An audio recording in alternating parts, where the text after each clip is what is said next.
It's no secret that AI is disrupting many industries. In this video, I'm going to show you how it is disrupting several industries so you can get in early, and if it's an industry that you want to work in or already work in, you know how to take advantage of being an early adopter or an early person in this industry to make the most out of this opportunity. The time is just right at the moment. People are starting to realize what AI can do, but they don't understand how to actually use it, how to actually implement it. So by understanding how AI can actually disrupt these different industries, you stand to be one of the first people to actually make a difference, which means you get to make more money, you get to have a bigger impact, and all the good stuff that comes from being an early person, an early adapter in these industries. So let's get right into it. So the first industry is healthcare. And what if AI can actually detect cancer cells? What if AI can detect the start of a life-threatening injury or illness? And this is now possible. So there was a time when doctors relied solely on symptoms, and they relied on trying to figure out what was wrong. With AI now, things are different because it can sift through millions of medical records and catch early signs. So cancer before it appears, saving countless lives. That's just one example. And in this case, AI isn't just a tool. It's something that is actually saving lives. So if you have medical expertise and can combine that with AI, you are in a very good position to help others and to make a difference in many people's lives. Finance, fraud detection systems. So if you've ever had a bank block your account or freeze your account because they sense some sort of unusual transaction, that was AI at work. Now, these methods have been in place for a long time, but traditional methods aren't enough nowadays. There's more potential scams, there's more attempts at trying to grab people's details, at trying to have these fraudulent transactions. So with AI, these transactions are stopped immediately, which also means that sometimes with the bad, the good also suffers. But the moral is AI is keeping people safe in general. It's watching what is happening 24/7 and is stopping those transactions that would otherwise have gone through. So it detects suspicious patterns, it protects millions from potential losses, and I think that is a very good thing. Next one, we have retail, personalization, recommendation engines. Think about when you, or what you would, or how you would react if you walked into a store and then immediately knew everything about you. They knew what size shoes you generally buy, they knew what your preferences are, and they seem to know you better than you know yourself. That is exactly what AI in retail can do for you. It allows you to, or shows you products that you love. It customizes the online experience, so online stores feel like your personal assistant, your personal person that can give you the right advice, and it creates a personalized shopping experience specifically for you, which means more customer satisfaction if you're the person behind the business, and also less people needed to run the actual business because there's AI that is giving the right recommendations without 100 useless pieces of advice. So that is AI in retail. Next, we have manufacturing, where we have predictive maintenance. So here, think about logistics, delivery drivers. Before, it used to be that these people needed to know the roads. They needed to spend a lot of time figuring out the best way to get to a specific place, which meant delays, which meant that sometimes stuff didn't arrive on time. Now, this is no longer the case because whether it's traffic, whether it's weather, whether it's detour, with AI, all this complexity goes out of the window.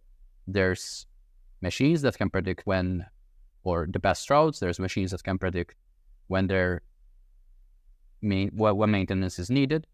So as a result, industries save time, save money, and it makes manufacturing all the more efficient. And actually, I guess I was thinking about logistics and manufacturing, but it's in a way the same thing. So drivers juggle traffic, weather, and detours. With AI, you get optimization, cuts through complexities, So you get faster delivery, saving time, fuel, and resources. So these two go hand in hand. It's about machines that are optimized. It's about drivers that know how or the best routes to take to deliver stuff, which means that for the end user, the stuff that needs to arrive by a certain date actually arrives on time, if not earlier. E-commerce, customer service chatbots. So many people are frustrated with customer service. They complain about it taking too long. They complain about not getting the right responses. But with AI chatbots have really kind of taken over.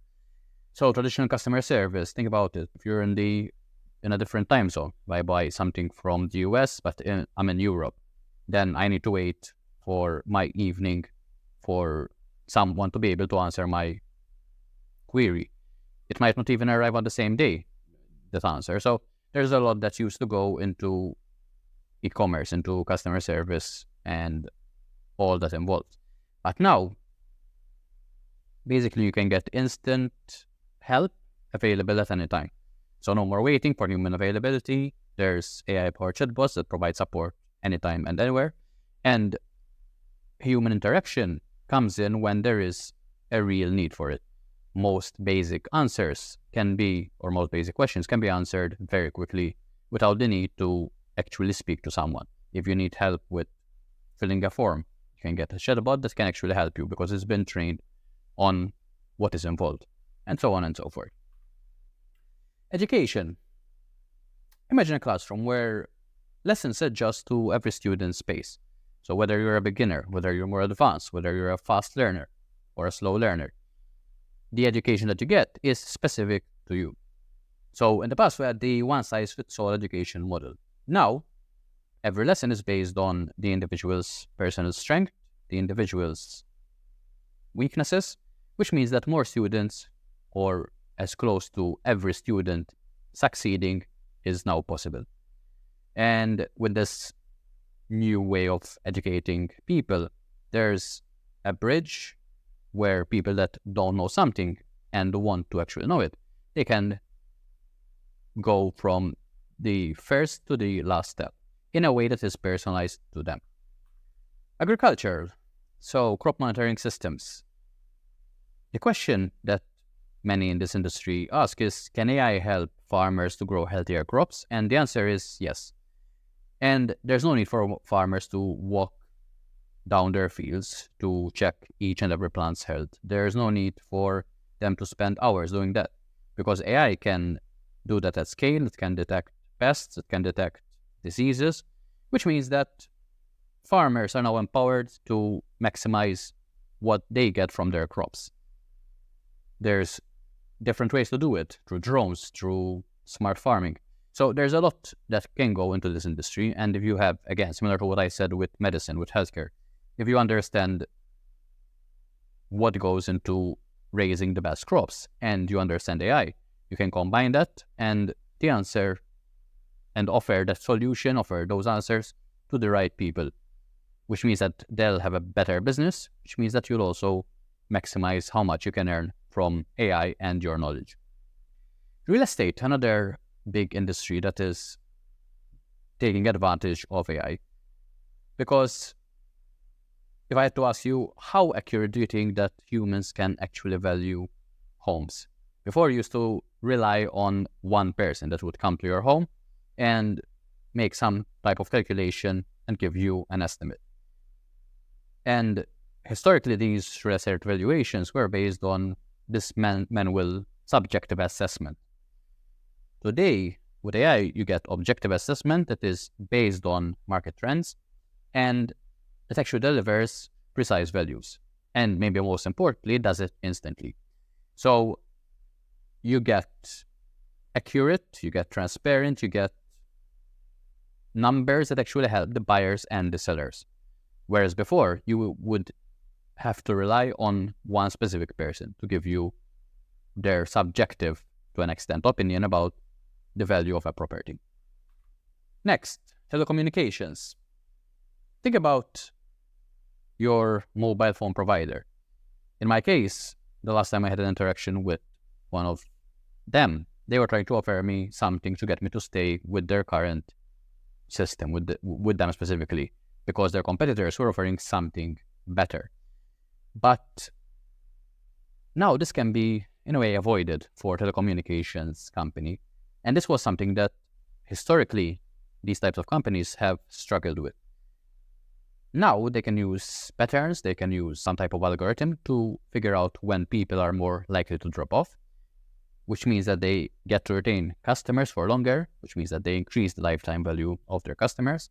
And on the other end, customers are happier, they're more engaged, they provide better word-of-mouth recommendations. So it's a win-win for everyone involved.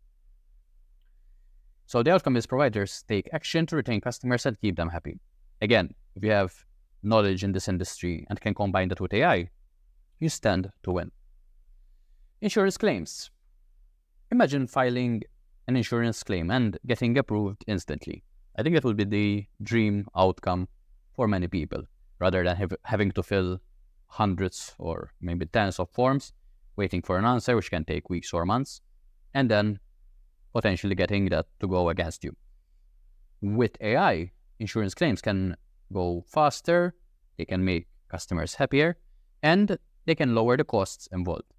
So there's a much faster way to resolve insurance claims when you use AI in the right way in this industry.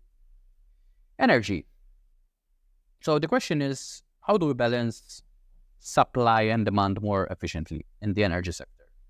And this has been the challenge for many, many years. Because in the past, providers would have to predict how much energy was needed. A common problem here in my country, in Malta, is that during summer, there's a lot of power cuts because the amount of energy that is available is much less than what is actually needed. And this has been a problem for the last several years. With AI, if it was used successfully or correctly, there would be the right prediction. You would be able to predict what is going to come the following year based on a number of figures, which means that you have the right amount of energy, you reduce waste, you prevent blackouts, and people are happier. And I think that's a win-win for everyone involved. Next, the legal industry. So the question is, legal processes take a long time. They can take years, sometimes they can take months, they can take weeks. It's very rare that things are done quickly, which means that many people are involved, which means that a lot of costs are involved. But with AI, this can be made faster. So legal teams can use AI to scan documents. They can make the process much faster, which again means a win-win situation for everyone involved. Now, in some cases, legal teams might not want to do it because if they are billing per hour, it goes against them if they were to work less hours. So this is one thing to consider in this industry. But then again, there's always ways to get into the industry and find ways to make a process better. So that's one thing to think about. Now, let's speak about hiring. What if companies could hire talent faster through smart screening, objective selection, and a more efficient process? So in the past, it used to be that HR teams would have to go through resumes manually. They would have to see what each person would have written. And it's a fact that people try to put their best foot forward when submitting their resumes. But with AI, you can go beyond that. You can get people to do a trial task, and then you can have AI assess that.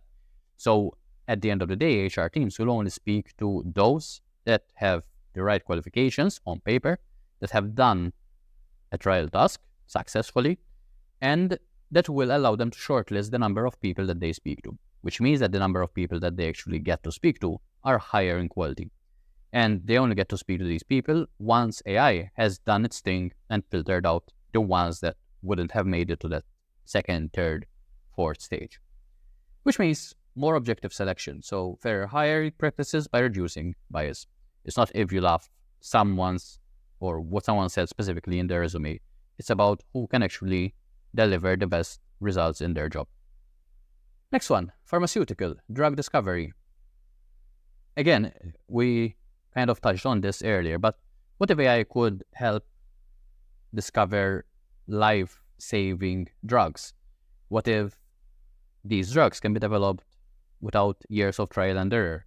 I think that would be very valuable and practical for everyone involved, which means higher impact, and it also means potentially saving countless lives. So there's a lot that could go into this one.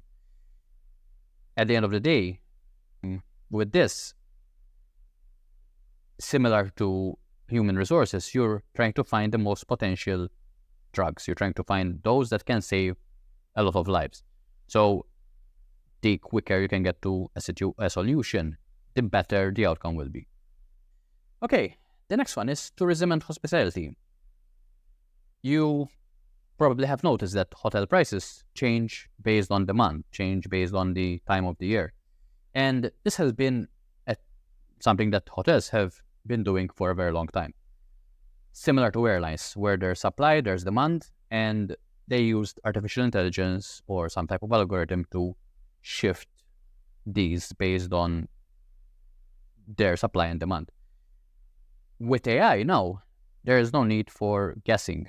They can be accurate and they can deliver the best prices while still staying in profit, while still getting that profit margin that they are seeking, which also means that the pricing for customers can be better.